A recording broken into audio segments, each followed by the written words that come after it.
임성배 TV 보동과 텐데크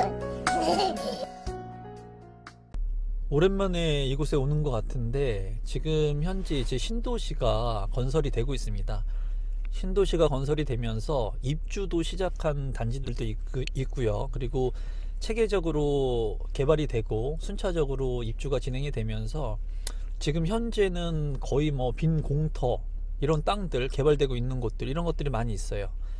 예전에 이곳이 개발이 이루어진다고 했을 때 저도 와봤었는데 그때 당시에 뭐 아무것도 없었던 허벌판이었죠. 그런데 지금은 이제 도시로서의 자리매김을 조금씩 하는 것 같아요. 그리고 지금 현재 부동산의 가격이 많이 올랐기 때문에 예년과는 좀 틀리죠. 예전 같은 경우에는 보여지는 것이 없었기 때문에 이런 신도시가 건설되는 모습들을 봤을 때 많은 사람들은 그 가치를 잘 몰라요. 그리고 지금 역시도 진행이 되는 신도시들의 가치를 잘 모르시는 분들도 상당히 많은 것 같아요. 왜냐하면 그런 부분들을 경험해 보지 못하면 이제 신도시의 가격이 어떻게 형성이 되고 흘러가는지 그리고 어떻게 변화되는지 이런 모습들을 잘 알 수가 없거든요. 경험을 못했기 때문에.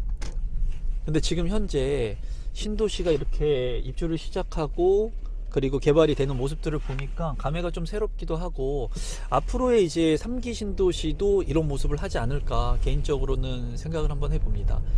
3기 신도시 같은 경우에는 이제 시간적으로 리스크가 있죠. 시간적으로 개발에 지연될 수 있는 그런 가능성. 지금 제가 돌고 있는 이 2기 신도시 같은 경우에 고덕 평택에 있는 그 평택이 고덕 신도시인데 여기도 이제 개발이 꽤 오래전부터 계획이 있었지만 이제 자리를 찾아가고 이제 단계별로 개발이 진행되는 모습을 봤을 때는 3기 신도시 같은 경우에는 더욱더 개발의 그 탄력성이 좀 늦지 않을까 개인적으로 생각을 해봅니다.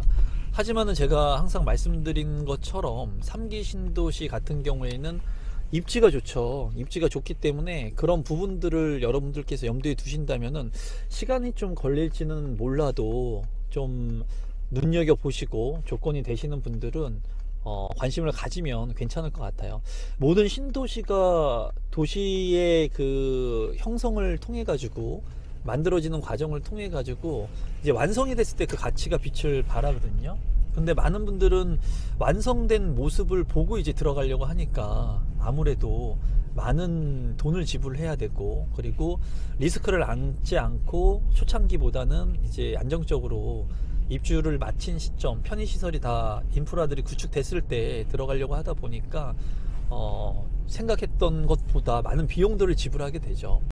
지금 뒤에 보면은 입주를 시작한 아파트들도 있는 것으로 보이고 그리고 개발이 한참 이루어지고 있습니다. 이 고덕 국제 신도시 같은 경우에는 이제 13만 5천 명 정도 수용이 가능하고요. 그리고 5만 4천여 가구의 주택이 이제 공급이 될 예정이에요. 그래서 추후에 이곳은 많은 사람들이 입주를 하고 새로운 신도시의 면모를 가지게 될 겁니다. 지금 보시는 게 뭔지 아시겠어요?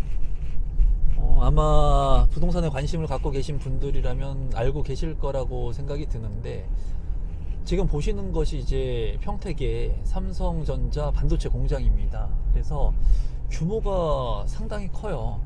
여러분들께서도 한번 보시면 이 공장들이 지금 계속해서 건설이 되면서 이 직주 근접이 가능하다는 장점을 가지고 있어요. 평택은 제가 봤을 때 이 직주 근접이 가능하다는 그런 부분이 최대의 강점이지 않나 하는 생각을 해보거든요.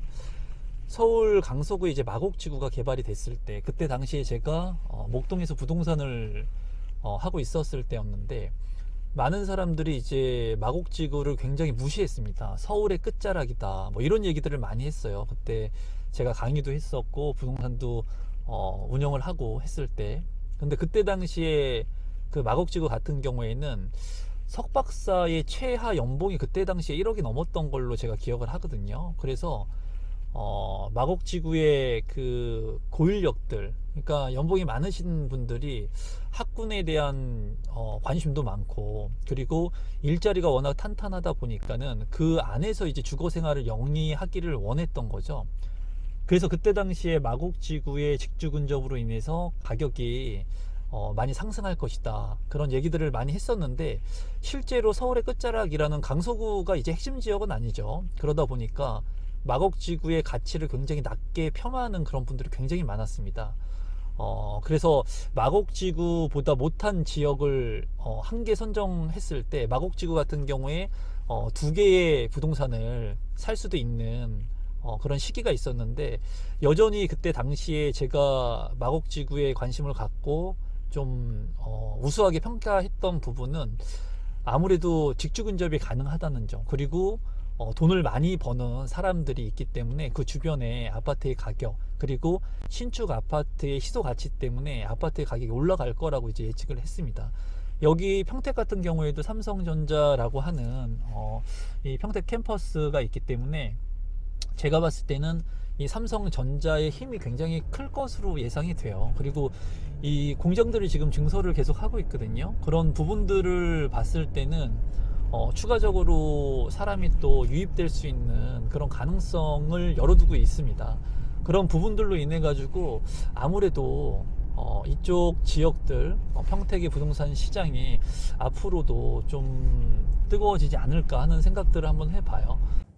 이제 제가 신도시에 와 보니까 제가 예전에 신도시에서 살았던 기억이 나요. 제가 아파트 분양을 받고 신도시에 한 6개월 정도 살다가 이사를 갔습니다. 원래는 그냥 전세를 주려고 했었는데, 전세를 주려고 하다 보니까 신도시의 공급 물량이 일시적으로 너무나 많다 보니까 전세가가 큰 폭으로 낮아지는 거예요. 그러다 보니까는 전세를 주려고 했던 그 물량의 전세가를 제대로 받을 수 없다라는 거죠. 그래서 저는 그때 당시에 그 아파트에 한 6개월 정도, 6개월에서 1년 정도 실거주를 했습니다. 실거주를 하고 나와 있는 물량들이 다 소진이 되고 나서 제가 가지고 있는 아파트의 전세가를 높게 맞춰가지고 나올 수 있었어요. 이 얘기는 뭐냐면은, 남들이 선택하지 않는 것을 선택했을 때, 그리고 불편함을 감수했을 때, 저는 6개월에서 1년 동안 불편함을 감수한 거죠. 다른 사람들은 그냥 전세를 주고 저렴한 가격에 전세를 줬지만, 저 같은 경우에는 그래도 금액을 더 많이 받을 수 있는 방법이 있으니까 6개월에서 1년 동안은 실거주를 했어요. 그러면서 제가 느낀 것은, 사람은 누구나 불편함을 감수하기 싫어해요. 그리고 사람들은 누구나 편하게 있고 싶어 하고, 돈을 벌 때도 내가 머리를 써가지고 돈을 벌기보다는 남들이 그냥 찍어주기를 원하고, 그리고 나는 아무것도 하지 않고 쉽게 돈을 벌기 원하고. 그런데 그렇게 되는 게 없더라고요. 제가 살아보니까. 이 신도시 같은 경우에도 지금은 이 신도시가 완성이 되지 않았기 때문에 많은 사람들이 이 신도시의 가치를 잘 모를 거예요. 여기뿐만이 아니라 다른 지역들도 마찬가지죠. 그리고 제가 봤을 때는 이 평택 고덕 신도시를 보면서 이제 체계적으로 계속 지속해서 개발이 이루어지고 있죠. 그리고 앞으로 이제 3기 신도시 같은 경우에도 개발이 이루어질 건데, 이런 모습들이 계속 반복된다는 거죠. 그리고 이런 패턴들, 그리고 가격의 변동률이 계속 해가지고 똑같이 이루어진다는 거예요. 이런 것들을 여러분들께서 좀 참고하시고, 선행되는 지역들을 보시면서 가격이 어떻게 변동하고 있는지, 그리고 어떻게 지금 시장이 흘러가고 있는지를 좀 보시면 좋을 것 같아요. 여기도 와서 보니까는 올 때마다 굉장히 빠르게 변하고 있습니다. 정말 생각보다 훨씬 빠르게 변하고 있는 것 같아요. 지금 이제 제 뒤편에 보이는 저 역이 평택의 지제역입니다. 평택 지제역인데, 저 평택 지제역 같은 경우에는 지금 현재 1호선하고 SRT가 정차를 하죠. 수서까지의 접근성이 굉장히 향상된 그런 지하철 역사라고 볼 수가 있는데, SRT 뿐만이 아니라 이제 최근에는 GTX A 노선하고 GTX C 노선의 정차역을 저 평택 지제역으로 하겠다는 공약들을 대선 후보들이 발표를 했죠. 그 이후에 이제 평택의 부동산 시장이 더욱더 이제 곽강을 받고 있는 것 같은데, 이 평택 지제역 인근의 부동산 시장들도 이제 앞으로 뜨거워질지 한번 관심을 갖고 봐야 되지 않을까, 개인적으로 한번 생각해 봅니다. 3기 신도시도 이렇게 개발이 되겠지. 평택 지제역 GTX 들어올까? 진짜?